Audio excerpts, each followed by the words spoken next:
Much has been written about the Exodus and its plagues.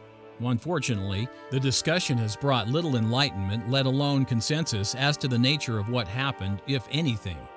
Immanuel Velikovsky had it right when he stated that believers merely attribute the plagues to God's incomprehensible power without explanation, and that scholars either affix non-miraculous naturalistic causes or dismiss them entirely as myth.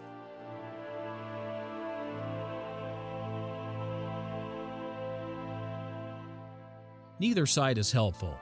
If the plagues were acts of an all-powerful God and beyond the mental scope of mankind, then there is nothing to explain. Indeed, the Church has given up any attempt to explain them rationally. The plagues are simply miracles, and that is the end of it.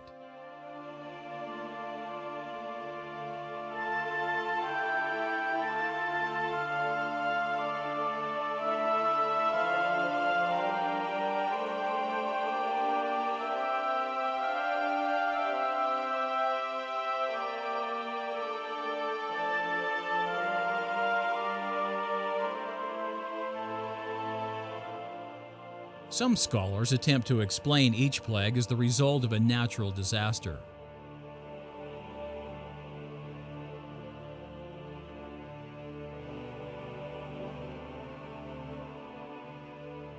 But natural disasters are not acts of God. To suggest such explanations is to deny the participation of God and the existence of the miraculous. Without God and the miraculous, the whole point of the biblical narrative collapses. Either the narrative is to be believed and addressed on its own terms or not. Unbelieving historians summarily dismiss the plagues as myth. The story of the Exodus does have mythic elements.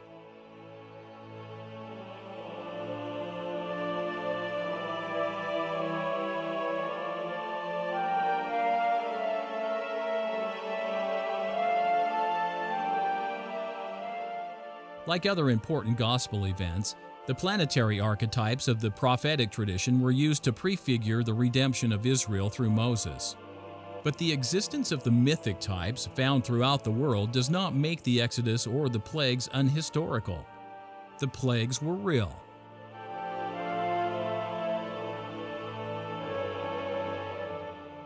The world, including the Church, cannot find reasonable explanation for some or all of the plagues, and even declares the effort to be impossible.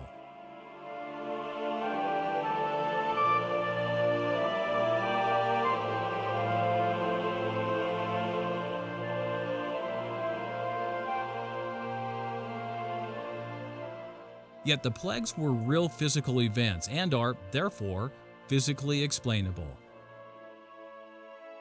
But to do so, we must rid ourselves of the shackles of unwarranted assumptions and unsupported historical and scientific paradigms. The plagues, as described, clearly belong outside our experience. Accordingly, we must discard what we think we know and seek answers outside what we consider the norm. We must discard history and science as we think we know it.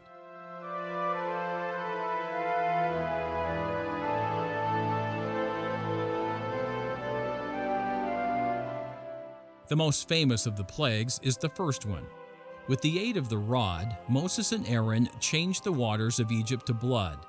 The Lord told Moses that he was to use the rod to curse the river, a reference to the Nile, and to inform Pharaoh why he was doing this.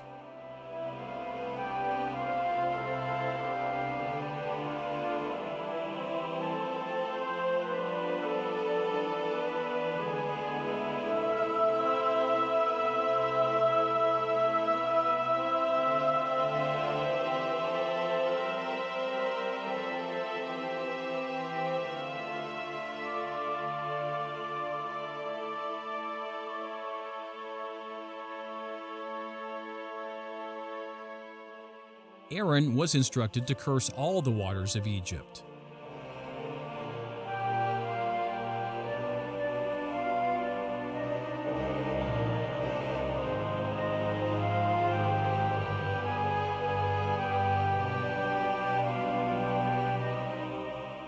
Moses and Aaron did as they were commanded, and all the waters of Egypt became blood.